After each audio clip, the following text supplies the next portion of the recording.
Mot d'orientation et d'animation du secrétaire exécutif du RESIC. Ensuite, les mots d'encouragement de 11-11-11 par les coordonnateurs pays, M. Luc Van Hott. Et va s'en suivre le mot du cadre de concertation, ici représenté par Madame Madeleine Andeka, coordonnatrice adjointe du cadre national de concertation de la société civile. Et ensuite, après ces différents mots, nous allons procéder à la remise symbolique plutôt, des kits d'animation des animateurs. Et cette cérémonie va être faite en trois moments. D'abord, il y a le secrétaire exécutif, par 3 personnes plutôt, il y a le secrétaire exécutif qui va procéder à la remise, et ça s'en suivra M. le coordonnateur de 11-11, et puis Madame la coordonnatrice du cadre de concertation. Et une visite des vertiges historiques exposé ici au sein du musée nous sera offert. Après cela, nous allons finir notre cérémonie par un petit cocktail qui nous permettra de nous séparer. Cela étant, j'invite donc Monsieur le secrétaire exécutif du RESIC pour son mot d'orientation et d'animation. Monsieur le secrétaire exécutif, vous avez la parole. Bonjour. Bonjour. Ça va? Oui, ça va bien. Ça va? Oui, ça va. Ok. Vous m'excusez-moi, j'aime être très près de mes animateurs, c'est ça la proximité. Et je n'ai pas de discours sacramental. Vous savez, nous on n'aime pas de trop cérémonial. Nous on est directement déjà des terrains, on se comporte comme tel, n'est-ce pas? Oui. Hein? Ok. Alors, chers amis, encore une fois de plus, merci pour la disponibilité et pour l'engagement renouvelé. La cérémonie d'aujourd'hui, c'est aussi le renouvellement de votre engagement. Vous avez été un appui très important et le pool d'animateurs que vous voyez ici, ça rentre dans la stratégie d'intervention du RESIC. Le RESIC voulait faire un lien direct entre la population, la base, au niveau de la base et au niveau des institutions. Et pour y arriver, le pont, les relais, ce sont les animateurs. Donc pour nous, tout ce que nous sommes en train de faire, tout ce que nous sommes en train de militer, c'est pour essayer un peu de changer ou d'améliorer la situation de la population. La population au niveau le plus bas. Les animateurs que vous voyez ici, chacun d'eux a une spécialité dans les techniques d'animation. On a des animateurs qui sont spécialisés pour aller animer le parlementaire debout, les l'IDPS que vous savez là, avec la branche là, très rigide. Il y a des animateurs qui ont été formés et qui sont spécialisés pour ça. Ils entrent, ils les animent. De même, ils vont au niveau des palous, ils les sensibilisent. Il y a des animateurs ici qui sont spécialisés dans l'animation dans le bus. Il entre dans un bus, il paye son ticket et il commence à sensibiliser, à mobiliser la base. Il y a des animateurs qui sont spécialisés dans les églises. Parce que dans les églises, on parle seulement de la parole de Dieu. Mais la parole, pour changer notre situation, on n'en parle pas. Or, pour que l'église aujourd'hui fonctionne, il faut que la situation change. Il faut que les fidèles travaillent. Pour que les fidèles travaillent, il faudra que nous puissions mobiliser l'État à mettre de côté la question de la corruption pour qu'il y ait la création des emplois, ainsi de suite. Et à ce moment, les fidèles auront l'argent et ils viendront verser dans l'église. Cet aspect-là, on n'en parle pas, mais nous, on a des animateurs spécialisés pour des églises. On a des animateurs spécialisés dans les écoles pour le nouveau majeur. Les écoles, c'est à partir de 5e des humanités et 6e des humanités. Nous avons ratissé la plupart des écoles. Il y a des animateurs qui sont spécialisés dans le marché. Dans le marché, après le marché, là, pour Médard, comme spécialiste des maisons, il me fait clair d'œil. Donc, ils rentrent dans le marché parce que ceux qui sont dans le marché, ils n'ont pas contact aux moyens de communication. Ils suivent rarement la radio, ils suivent rarement les informations. Ils sont doués que dans leurs activités. C'est pourquoi nous envoyons les animateurs vers eux. Il y a des animateurs qui sont spécialisés vers les mamans maraîchères. Vous comprenez qu'on est vraiment au niveau le plus bas. Les mamans maraîchères, c'est qu'ils font du travail chapelle. Il est dans son champ, il commence de travailler de 6h à 18h. Il n'a pas contact à l'information et on envoie des gens vers eux pour les sensibiliser, pour les mobiliser. On a des animateurs spécialisés dans des groupes de gangs, de gangsters, de fumeurs de chambre. On envoie des animateurs et ces animateurs-là, tous, tel que vous le voyez là, ont été plusieurs fois formés et nous les recyclons régulièrement. Tous, ils sont ici. Même ceux qui vont auprès de ces bandes, de ces gangs-là, les gangsters, ils sont formés. Ils font un effort pour vêtir leur statut, pour être comme eux, pour parler comme eux, afin que le message passe. On a des animateurs spécialisés dans l'animation dans des bateaux de voyageurs, déjà qui font des mouvements.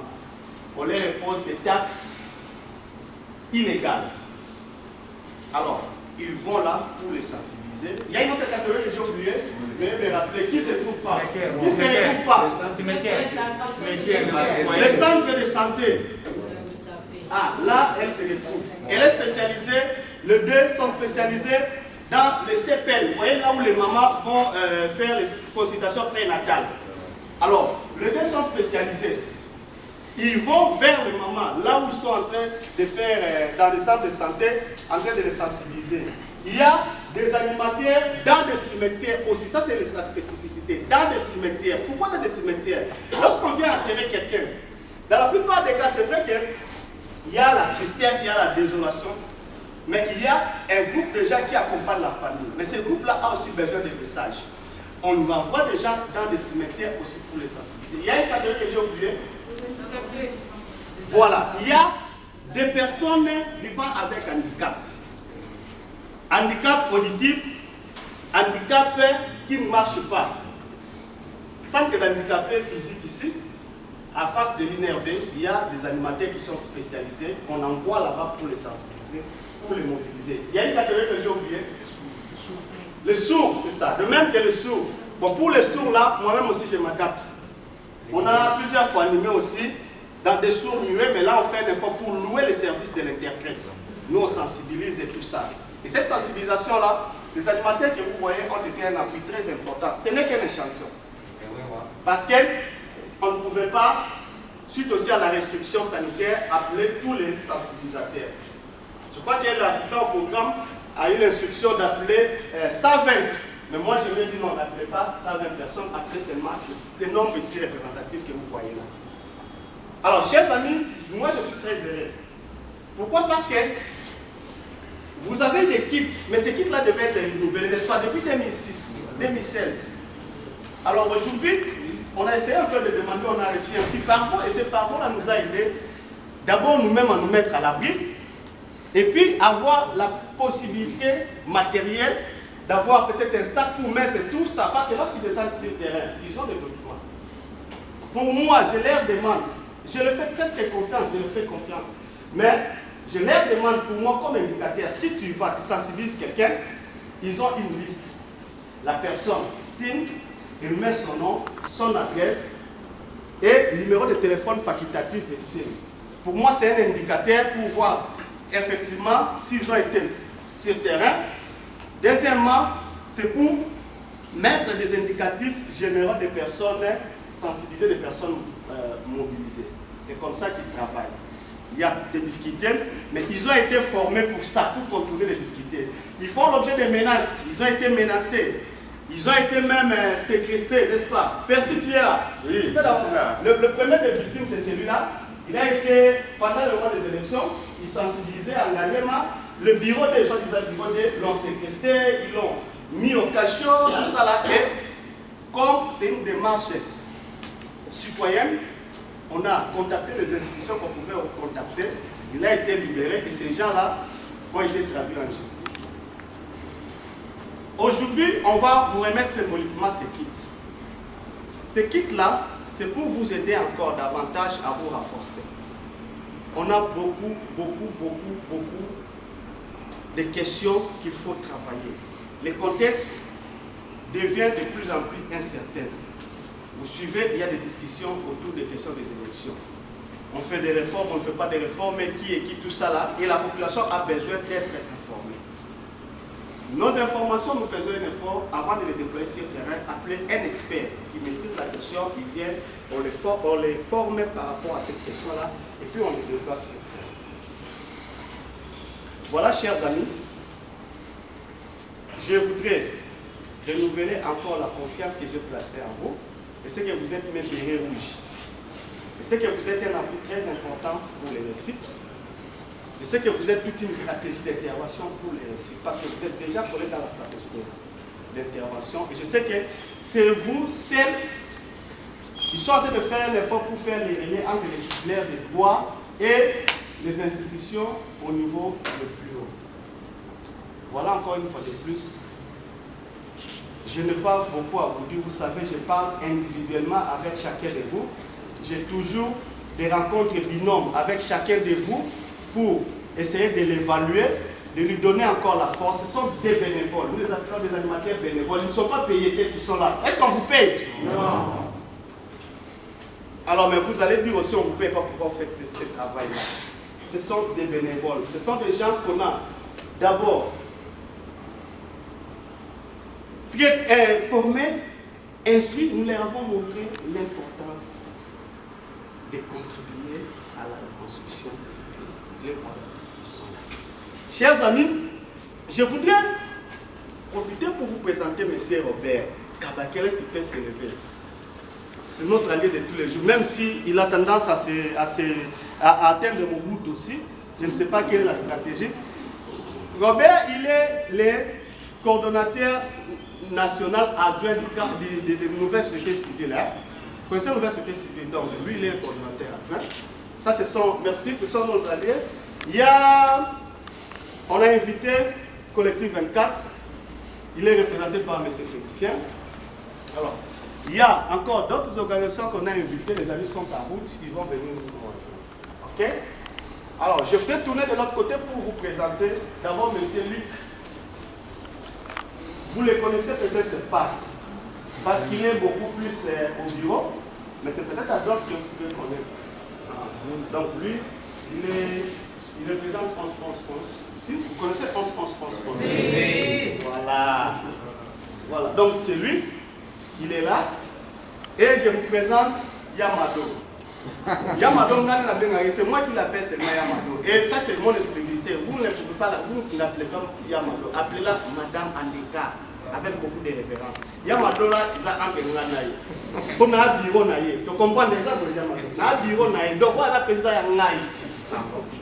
Donc, quand tu te mets à la main, tu te mets à la main. Yamado, on a Yamado. Mkonzi.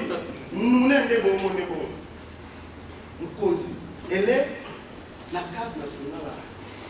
La conservation à la société pour m'arrêter là. Ce qu'on appelle ça, c'est je m'arrête là. Alors, il y a hier pour apporter la soupe africain. Les Africains, lorsqu'on vous envoie dans une mission, les sages du village, qu'est-ce qu'ils font? Ils vous jettent la salive, n'est-ce pas? Voilà. Donc, il va nous jeter la salive. Je ne sais pas si elle en a beaucoup pour nous couvrir tous. Elle va nous donner le plus fort pour que nous puissions aller de l'avant par rapport au travail que nous sommes faisant. Ok? Enfin, si le temps nous permet, et je crois que ça va nous permettre, je voudrais que nous puissions, nous, aujourd'hui, voir un peu le vestige. Parce que pour moi, ce n'est pas seulement des formations, mais vous devez aussi comprendre le Congo profond. Nous devons comprendre ça. Et c'est ici le Congo profond. C'est ici nos ancêtres. C'est ici que vous allez trouver l'historique de Kimpa Vita, l'historique de Simon Kimbangu, l'historique. C'est ici. Nous allons passer pour visiter le musée parce qu'il y a des gens qui viennent de très loin visiter, mais nous-mêmes, nous n'avons jamais visité. Ok? Alors, c'est pourquoi je voulais. Et ça, c'est la partie récréative éducative. Récréative éducative. Pour que vous puissiez comprendre. Hein? Alors, si malheureusement le musée est ici, moi je pensais que ça allait être très loin, sinon j'allais vous mettre tous dans des bis. On va en excursion et dormir même là-bas. Comme vous êtes occupés, je ne vais pas vous amener là-bas. Ok? Voilà, chers animateurs, l'objet de notre rapport. Donc, juste après ici, on va rentrer au bureau, vous allez être redéployés. Le contexte, les messages. Ça, nous sommes en train de voir par rapport au contexte, on va concevoir encore un autre message. Parce que chaque fois qu'ils vont, ils descendent avec un message simple que nous puissions parler. Voilà ce que j'avais à dire aujourd'hui. Ok? On va vous décorer. Et cette décoration-là, il faut vraiment que ça nous serve comme d'habitude, comme on a l'habitude. Merci beaucoup, je vous remercie. Merci beaucoup.